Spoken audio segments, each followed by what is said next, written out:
ela é a neta da Selma, e quando ela estava em casa, ela estava cantando, querida, tem que louvar o Senhor. Daí eu falei assim, Karina, vamos ser uma ajudante. Amém. E nós vamos ter depois outra ajudante que eu vi, uma pessoa que canta também. Falei, glória a Deus, aleluia. Porque se eu cantar, os irmãos vão desligar a televisão, os que estão aqui não vão vir mais, amém? Quem tiver que quiser sentar, fica à vontade. Hoje nós vamos continuar falando sobre Atos, né? Nós estamos aprendendo o que o Senhor está nos ensinando através do livro de Atos. Esse é o desafio de nós estudarmos o livro de Atos.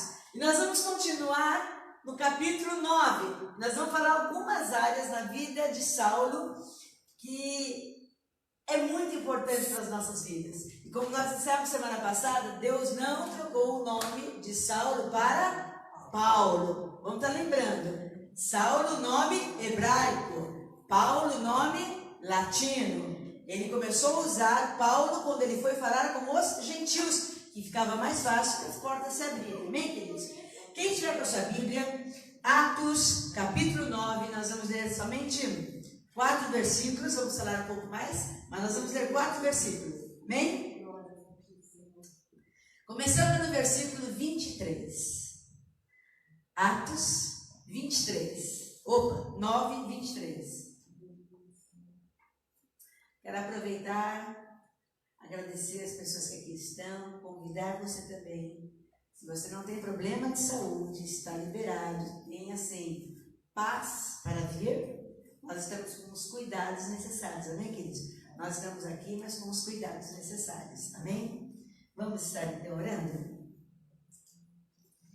Decorridos muitos dias, os judeus resolveram matar Saulo, mas ele ficou sabendo do plano deles.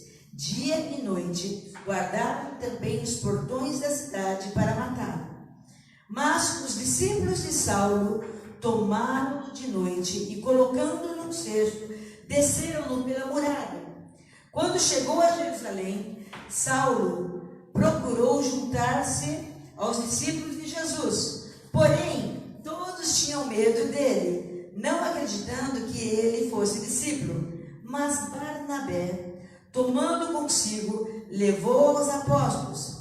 Contou-lhes como Saulo tinha visto o Senhor no caminho e que o Senhor tinha falado com ele. Também contou como em Damasco Saulo tinha pregado ousadamente em nome de Jesus. Amém, queridos? Vamos orar mais uma vez? Senhor, eu quero te louvar pela tua palavra. Obrigado porque ela é viva e ela nos traz vida. E eu venho lhe pedir que ela venha nos transformar, que ela venha mudar, Pai, aquilo que está, Senhor, dentro de nós, mas que tem que ser transformado, que tem que ser restaurado, que tem que ser arrancado. Só a tua palavra tem poder com o agir do teu Espírito. Então eu te peço que o teu Espírito esteja agindo em nós, Pai, em nós. Aqueles que aqui estão, aqueles que estão assistindo, Pai, que não seja, Senhor, um assistir o culto, mas que possamos participar e que o Senhor tenha liberdade para atuar em nossos corações. É que eu oro e agradeço em nome de Jesus. Amém. Amém. Queridos, nós temos que entender um pouquinho o que aconteceu com Saulo, porque a impressão que nós temos é que ele se converteu e começou a fazer, pregando, né? E não é isso que a Bíblia nos ensina. Ele se converte, ele é batizado. Depois que ele é batizado, nós lemos no capítulo, em Gálatas 1,17, diz que ele vai e ele fica 3 anos nas regiões da Arábia. Ele fica no deserto durante 3 anos. E nesses 3 anos, nesse anonimato que ele fica, ele começa o que a gente imagina que ele está estudando o Velho Testamento junto com as palavras de Jesus para entender que tudo apontava para Jesus. Ele começa a ter o entendimento que todos aqueles sacrifícios que eram feitos estavam apontando para Jesus. Tanto que ele foi o que mais escreveu as cartas do Novo Testamento. Romanos, ele escreve, ele explica os sacrifícios. Por quê? Porque ele tem o entendimento. E depois, passados esses 3 anos, ele volta para Damasco, aonde nós vemos o que acontece com ele. Então ele está lá pregando, ele começa a pregar, ele já começa a ter alguns discípulos, pessoas que estavam seguindo, e conforme ele vai falando, aqueles que eram amigos, os judeus, se tornam inimigos. Então nós temos que aprender uma coisa: quando nós entregamos a nossa vida para Jesus Cristo, muitas pessoas que nós caminhamos juntas não vão querer caminhar conosco. E tem aqueles que vão olhar e vão querer nos atacar, vão querer achar e nos julgar. Mas nós temos que continuar firmes no Senhor. E quando Saulo começa a pregar, os judeus ficam irados demais. E eles vão falar com as autoridades e eles resolvem matar Saulo. E o que eles fazem? Eles ficam em lugares estratégicos. A Bíblia fala que eles ficaram nas portas da cidade. E aí é que eu quero começar a nossa reflexão. Porque a Bíblia diz assim, que Satanás vem para matar, roubar e destruir. E ele vai usar pessoas também. Porque nós olhamos e achamos que é só um mundo espiritual que está sendo, se movimentando. Não, ele usa pessoas também para nos matar, para nos roubar e para nos destruir. Quando fala roubar, nós imaginamos roubo em termos de coisa material. Muitas vezes ele vai roubar a alegria. Você está esperando tanto uma bênção e Deus derrama e aquilo vem nas suas mãos, mas ele usa de uma situação para roubar a alegria do momento, para sugar, para esvaziar aquilo que o Senhor estava derramando na sua vida. E nós vemos algumas estratégias do inimigo que ele usa até hoje em dia nas nossas vidas e no dia a dia. O que significa que os guardas ficaram nos portões ou nas portas da cidade? O que seriam portas? Porta é local do quê? De fácil acesso. As pessoas entram, as pessoas saem. De distração, você não está preocupado. Você não está preocupado com quem está do seu lado, porque você está entrando, você está caminhando. É local de rotina. Então eles entravam, isso era um local de rotina. E ali eles ficaram esperando. Por quê? Porque eles poderiam pegar a Saulo e levá-lo sem ninguém perceber. E aí é que nós temos que entender a estratégia de Satanás contra as nossas vidas. Então o que ele vai usar? Uma das coisas que ele vai estar usando é rotina. O nosso dia a dia. Às vezes a gente não está percebendo o que está acontecendo, porque se tornou rotina. Então, eu não conversar com meus familiares se tornou rotina. Eu ser grosseira, nós sermos grosseiros uns com os outros, falar de não percebo nem que machuquei o outro, rotina. E os dardos vão sendo lançados. Chegar em casa, tudo bem, vou no meu dia a dia, faço o que tenho que fazer, faço na minha correria, não percebo que tem gente do meu lado triste. Não percebo que estou magoando pessoas. Por quê? Porque é a rotina, é o dia a dia. Nós tratamos as pessoas com grosseria, mas nós não percebemos. Quando a gente de fora, eu trato bem. Dentro da minha casa, não, está acostumada. É bobagem. Tá com cara feia, é bobagem. Aconteceu isso? Se vira. É assim que acontece. Então eu tenho que tomar cuidado com a rotina. O que está acontecendo? Porque Satanás ele vai usar aquilo que está ao redor. Outra coisa, a correria do dia a dia. As pessoas não têm mais relacionamento. Entra em casa, sai de casa, é bom dia, boa noite, quando dá. As pessoas não têm mais aquele tempo de sentar, de conversar. E o que acontece? Os casamentos começam a ficar distantes. As pessoas não têm mais conhecimento um do outro. Deixam de ser um, como a Bíblia fala. Porque a gente imagina que ser um é só no ato sexual, e não é. Os dois serem um, os dois terem a mesma visão, o mesmo pensamento, o mesmo caminhar, apesar das suas diferenças. Mas o que acontece? O dia a dia, a rotina, e nós nos escondemos nas nossas rotinas. Eu escondo os meus sentimentos, eu escondo os meus posicionamentos, eu escondo as minhas necessidades dentro da minha rotina. E eu digo, não, eu estou trabalhando demais, eu estou fazendo isso, mas muitas vezes eu estou usando da minha rotina para fugir de uma situação. Então eu tenho que estar tomando cuidado e tudo se torna normal. Então a rotina tem que tomar cuidado. Por quê? Porque Satanás usa da minha rotina, do meu dia a dia. Por quê? Porque eu não estou percebendo, eu estou despercebida do que está acontecendo. Então seria o quê? Como podemos dizer assim, uma porta aberta onde eu tenho que estar tomando cuidado, porque a rotina pode trazer destruição. Outra coisa que nós vemos que as portas é fácil acesso. O fácil acesso entra e sai. O que seria fácil acesso nas nossas vidas? Aquilo que é mais fácil. Aquilo que eu gostaria que acontecesse e se torna mais fácil. E quais são os atalhos para nós conseguirmos aquilo que é mais fácil: mentiras, enganos, suborno. Olha quantas coisas que nós vamos fazendo: sedução, relacionamentos sem compromisso e sexo. É mais fácil.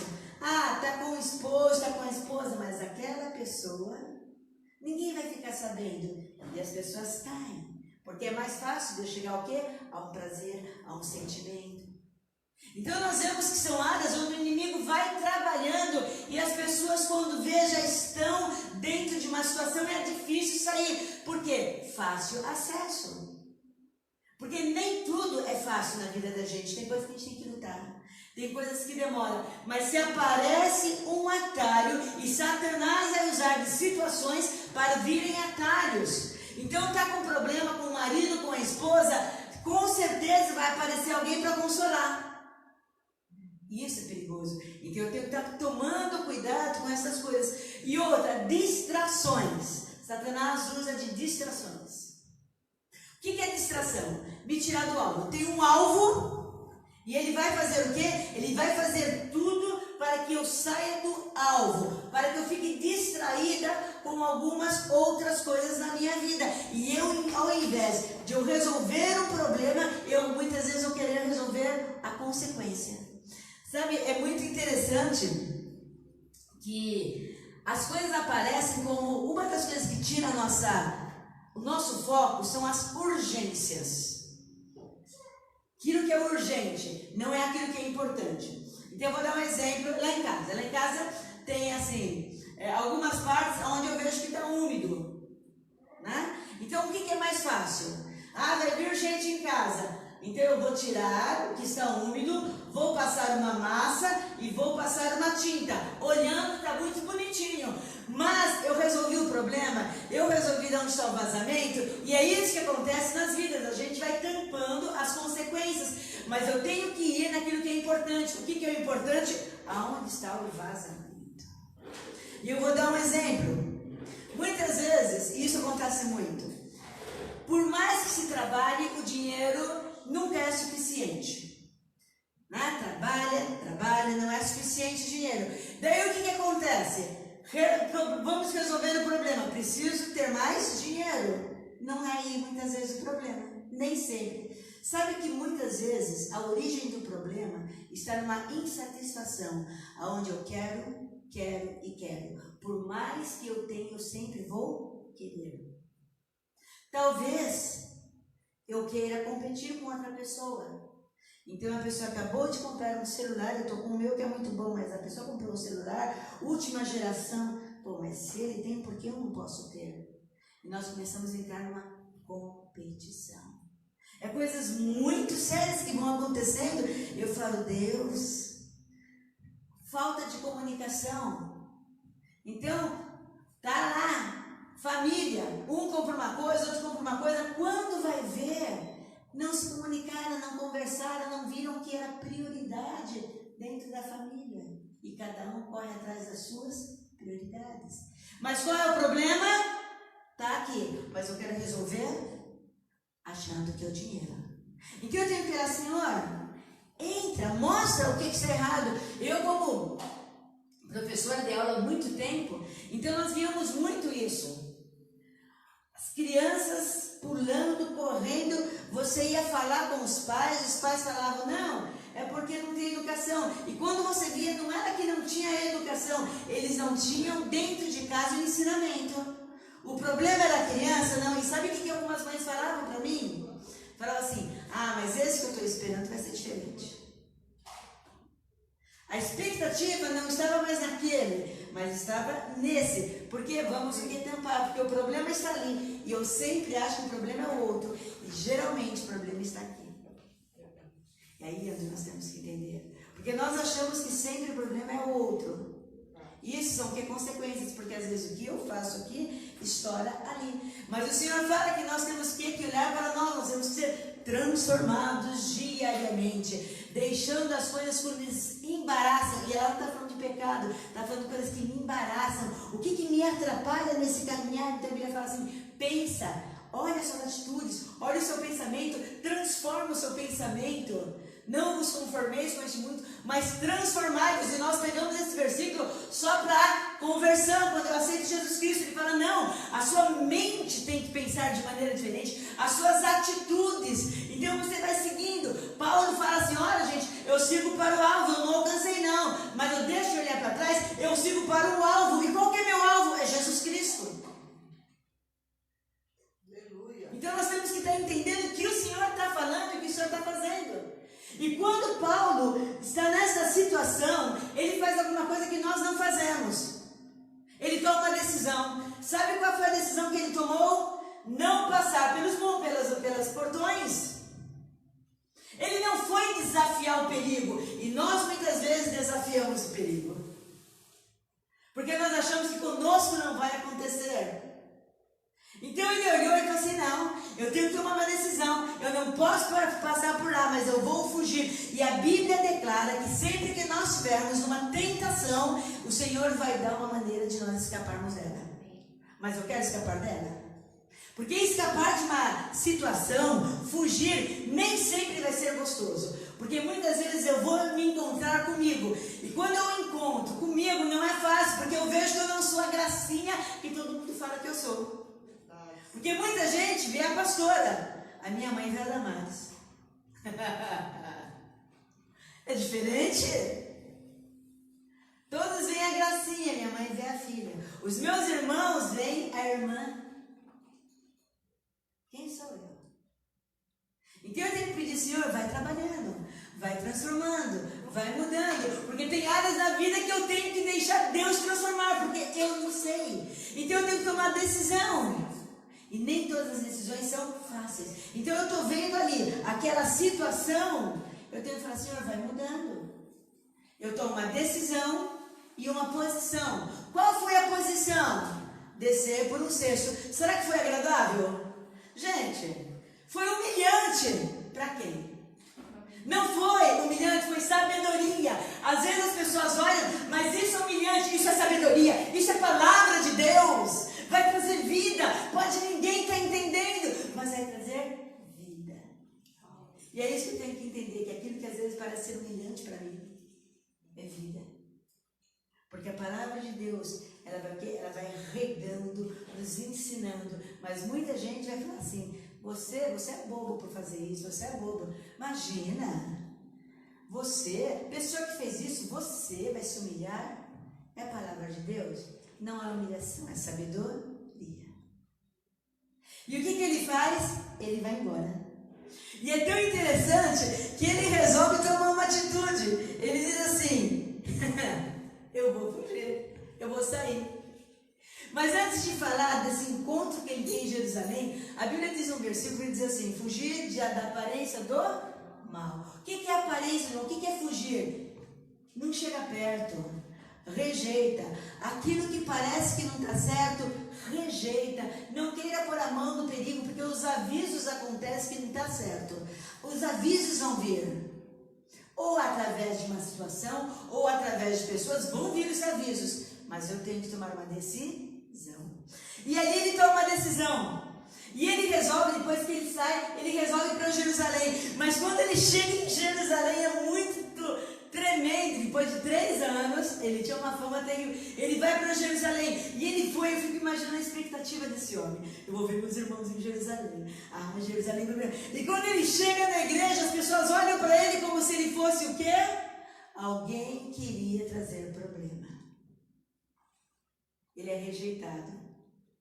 Porque as pessoas se sentem ameaçadas. Amados, a gente olha um para o outro e fala, como é uma gracinha ficar dentro da igreja? Nem sempre é uma gracinha, porque somos pessoas, somos humanos. E o que acontece? Muitas vezes as pessoas são rejeitadas. Agora, eu não posso rejeitar as pessoas. Muitas vezes eu vou ser rejeitada, porque talvez eu ameaço a maneira de falar, aquilo que Deus me deu, ou alguma coisa eu posso agredir uma pessoa. E a pessoa quer ela se afastar. Mas eu tenho que entender que Deus não me rejeitou. Meu irmão, minha irmã, você que está fora da igreja, você que se sentiu rejeitado, Deus não te rejeitou. Não abra mão daquilo que Deus tem para a tua vida, amém? E ele foi rejeitado. Mas aí Barnabé o ajuda. E nós vemos que nesse caminhar, como que Deus levanta pessoas para ajudar Paulo? Primeiro que ele levanta são os seus discípulos. Porque quando ele desce pela muralha, ele vai no cesto, mas a Bíblia fala que os discípulos estão sustentando, segurando as cordas. Hoje está faltando no meio da igreja de Cristo sustentadores, pessoas que apoiam, pessoas que seguram as cordas do outro, aquele que dá o apoio, aquele que fala assim, olha, vai, eu estou contigo, eu posso não ir com você, mas eu vou com você em oração, eu vou te aconselhar, vamos caminhar juntos. Está faltando os sustentadores, e a Bíblia fala que nós temos que ser uns para os outros sustentadores. Aqueles que olham a dificuldade do outro, aconselhando, doando. Nós temos que ajudar uns aos outros. Eu me lembro quando era menorzinha e que isso era muito fácil para nós entendermos na obra missionária. Eu não sei quantos já viram, que diziam assim: o missionário, ele vai. Nós vamos ficar sustentando em oração e também na doação, doando o que é necessário para ele sobreviver. Então, isso era muito forte para nós. Hoje perdeu-se isso. Hoje cada um se vira. É problema seu, se vira. Não, nós temos que sustentar uns aos outros. Nós temos que ser sustentadores. Mas nós também temos que ser como Barnabé. Barnabé, quando ele viu que todo mundo rejeitou, o que Barnabé fez? Falou, vem cá, Paulo, vamos comigo que eu vou te introduzir no meio dos irmãos, eu vou te levar até os apóstolos.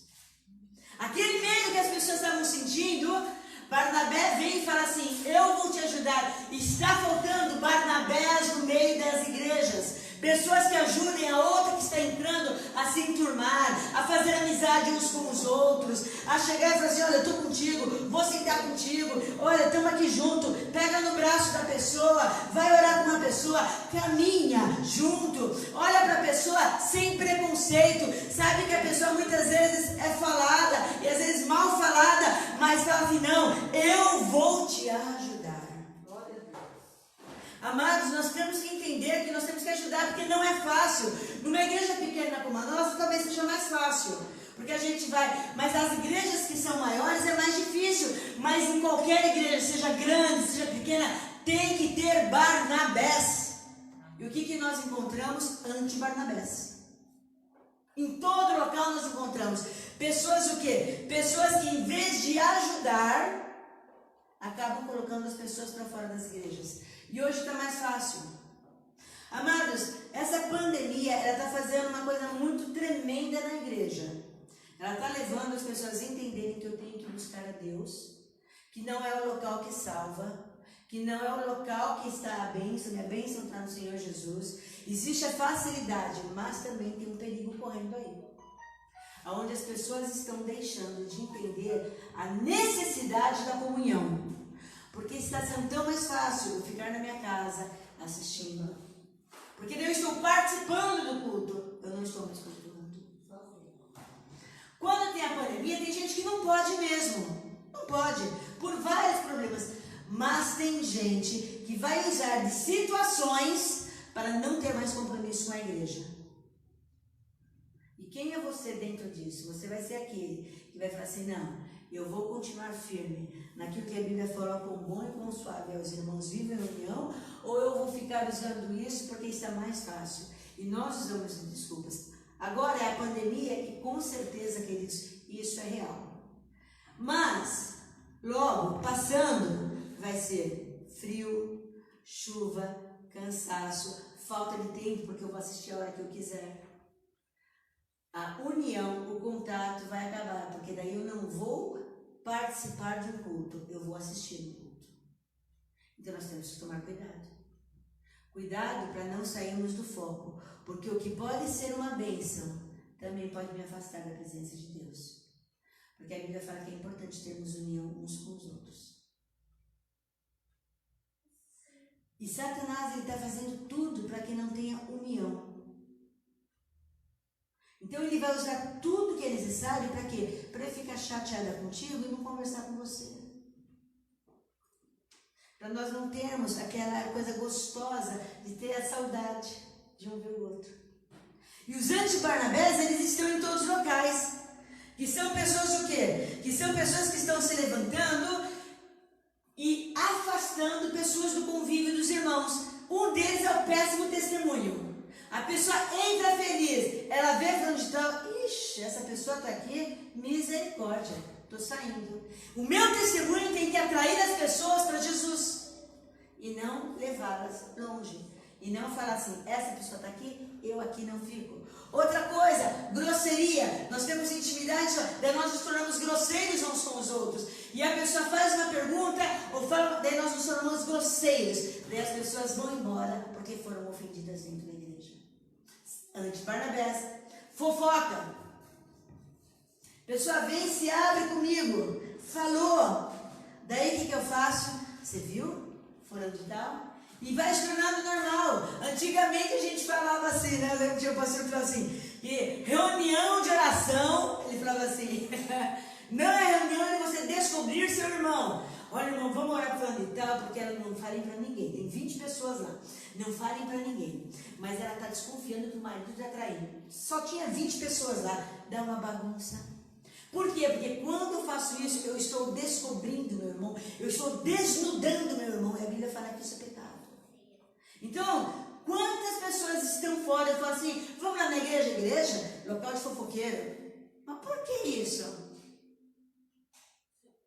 Me abri. Todo mundo já sabe. É perigoso. Outra coisa, palavra de desânimo. Tem gente que chega na igreja, o irmão vai cumprimentar, como é que você está? Ah, não. Ih, você viu que o louvor hoje foi horrível? Palavra, ô coisinha chata. Aquele irmão, aquela irmã que tá... E a gente vai desanimando as pessoas e não consegue entender que nós viemos para adorar a Deus. Se o louvor não foi do jeito que eu queria, mas foi do jeito que Deus queria, glórias ao Senhor. Amém. Se aquela palavra aquele dia não bateu no meu coração, não foi, o outro dia não bateu, também tem coisa errada. Então eu tenho que começar, Senhor, vai mudando, contenda. Gente, eu já fui em locais onde as duas pessoas que trabalhavam para receber as pessoas na igreja não se conversavam. Como é que vai conversar? Como é que vai receber alguém? Como é que vai falar da união? Nós temos que falar, Senhor, eu tenho que lutar contra essa indiferença. Eu entro, nem oro, nem cumprimento. Fica no teu canto, fico no meu. Não! Vamos conversar, vamos falar. No que depender de vós, tende espaço com todos. Vamos ser educados, cordiais uns com os outros. O resto Deus vai estar trabalhando, Deus vai estar moldando, Deus vai estar ensinando. Então nós temos o quê? Que aprender uns com os outros, queridos. E isso é coisa de convivência que está se perdendo no meio das igrejas. Está se perdendo dentro das casas, quanto mais dentro da igreja. E a gente acha que tudo bem. Não está tudo bem. Nós temos algo muito importante, que é falar do amor de Deus. E a Bíblia é tão clara em falar que as pessoas reconhecem o amor de Deus pelo amor que temos uns com os outros. Como vão reconhecer o amor de Deus se nós não nos tratamos bem, nós não falamos bem, ou se nós, cada um fica na tua casa, porque Deus é bom, Deus é bom. Então nós temos que entender a situação.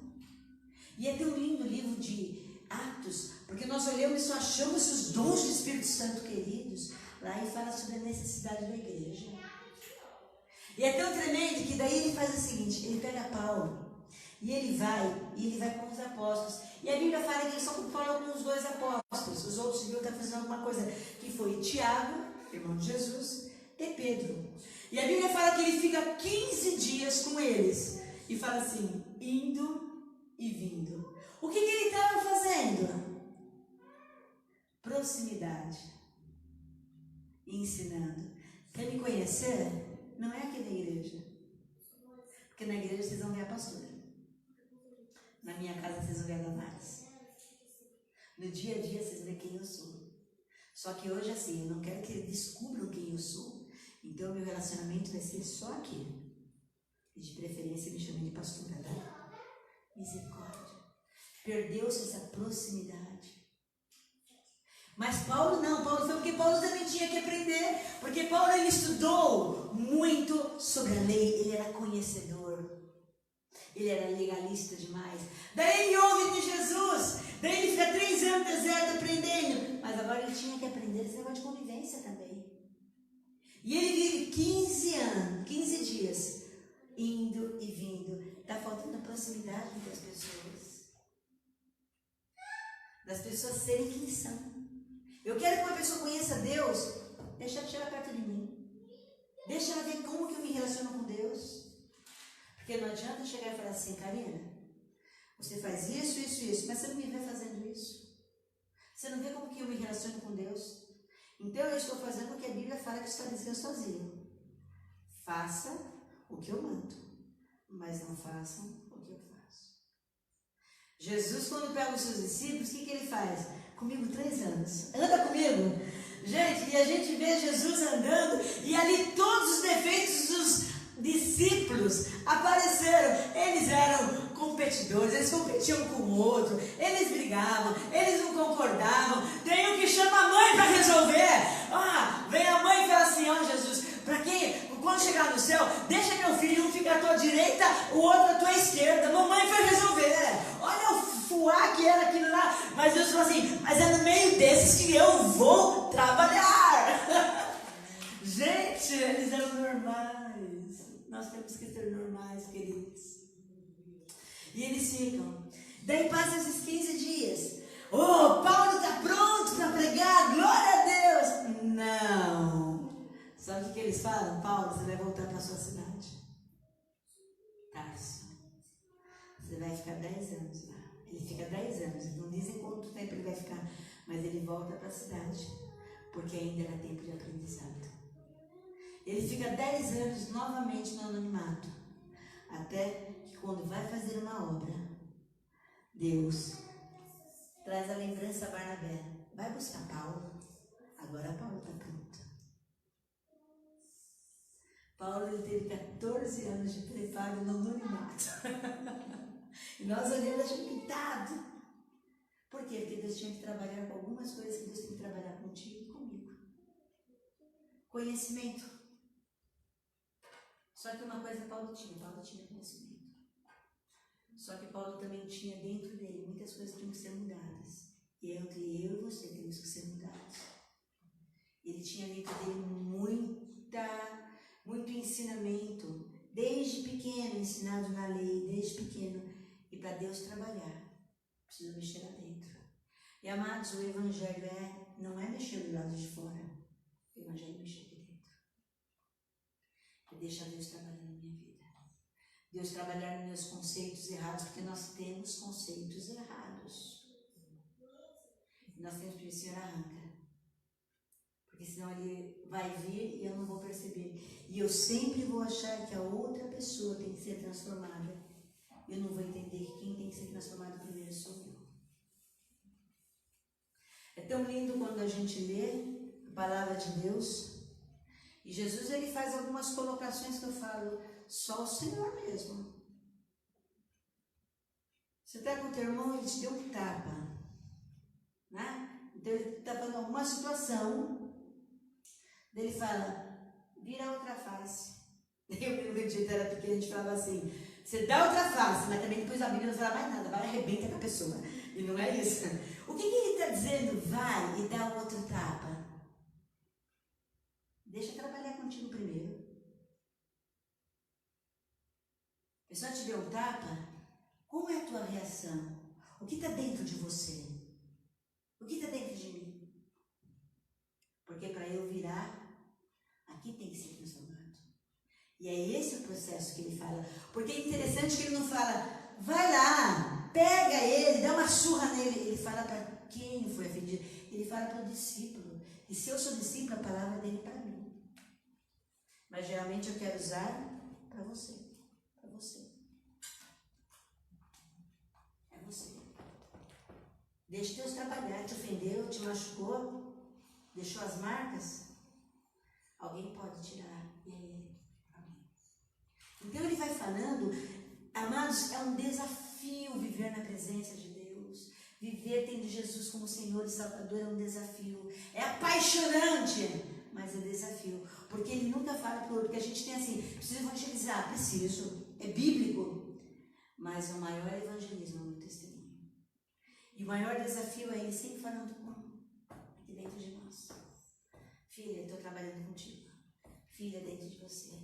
Muda teu pensamento, muda as tuas atitudes, vai mudando, muda teu olhar. Muda, filha. Eu quero te usar, mas eu quero que você viva na plenitude da minha presença contigo, para que você possa ver a minha glória. Deus é lindo, não é? E eu creio que nós estamos nesse tempo de desafios de vermos a glória de Deus. Mas isso não adianta que não é grupo, tá? É individual. Mas eu estou pronta a aceitar o desafio e falar, Senhor, mexe nas minhas entranhas. Muda. Arranca o que tem que ser arrancado. Senhor, eu vou ter que descer no cestinho. Eu vou ter que sair desse local aqui, onde está tão legal, onde já tem gente, ai que gostoso. O Senhor fala, então, filha, agora você vai ter que sair por lá, Satanás tem umas armadilhas, você vai ter que tomar uma decisão. Você vai entrar no cestinho. Cesto que talvez carregava tantas coisas, mas agora você vai lá. Pessoas vão te sustentar, porque eu tenho grandes coisas para fazer na tua vida. Vamos aceitar o desafio de Deus. O desafio deles é tão maior que o nosso. Tão maior que o nosso. A Bíblia fala que o pensamento que Ele tem sobre nós é tão maior daquilo que nós imaginamos. Então, Senhor, vai trabalhando, porque eu quero receber e experimentar tudo o que o Senhor fala que tem na tua palavra, que é muito mais do que os dons, porque nós olhamos para os dons e Ele fala, filha, é muito mais, é intimidade comigo. Amém? Vamos orar, ficar em pé, orar com você também, está? E deixar Deus fazer. A palavra de Deus é rica demais, é maravilhosa demais. Senhor, eu quero te louvar, quero te glorificar, quero te exaltar, te bendizer. Quero te agradecer, Senhor, pela tua palavra, porque o teu amor é tão grande, a tua palavra é tão profunda e poderosa, que, Senhor, ela por si só ela vai mudando as nossas vidas. Senhor, mas mostra para nós, Pai, era que nós fazemos questão de não vermos. Mostra quem nós somos. Mostra, Senhor Jesus Cristo, o que precisa ser mudado e transformado. Quebranta, Pai, quebranta. Quando nós falamos quebranta, Senhor, é o Senhor quebrantando mesmo que tem área endurecida nas nossas vidas, Pai. Vai mudando, vai transformando, vem fazendo da maneira que tem que ser feita. E, Pai amado, que não haja impedimento para louvarmos o Teu nome, para estarmos juntos dos nossos irmãos, para te engrandecermos. Oh, Pai amado, livra-nos dos perigos que nos cercam, livra-nos das armadilhas do inferno, Pai amado. Renova-nos em Ti, Pai, que possamos ser verdadeiramente segundo a Tua palavra. Que o nosso legado, Senhor, possa ser as pessoas olharem e dizer, ali vai um servo, ali vai uma serva de Deus. Nós queremos te louvar, te glorificar. E eu quero declarar a bênção do Senhor sobre cada um que está aqui e sobre cada um que está nos assistindo, Pai. Senhor, que a Tua palavra esteja encontrando corações. Pai, que não seja das pessoas falarem, olha que palavra bonita, olha, eu não gostei. Independente do que a pessoa sentiu ou entendeu no sentido de ter gostado ou não, mas que ela venha fazer mudança, venha transformar, porque é a Tua palavra. E eu quero declarar somente a Ti, Jesus, toda a honra, toda a glória e todo louvor. Eu quero te engrandecer por esse dia, Pai. E nós queremos, Senhor Jesus Cristo, te louvar, declarar o Teu agir, o Teu poder, a Tua glória.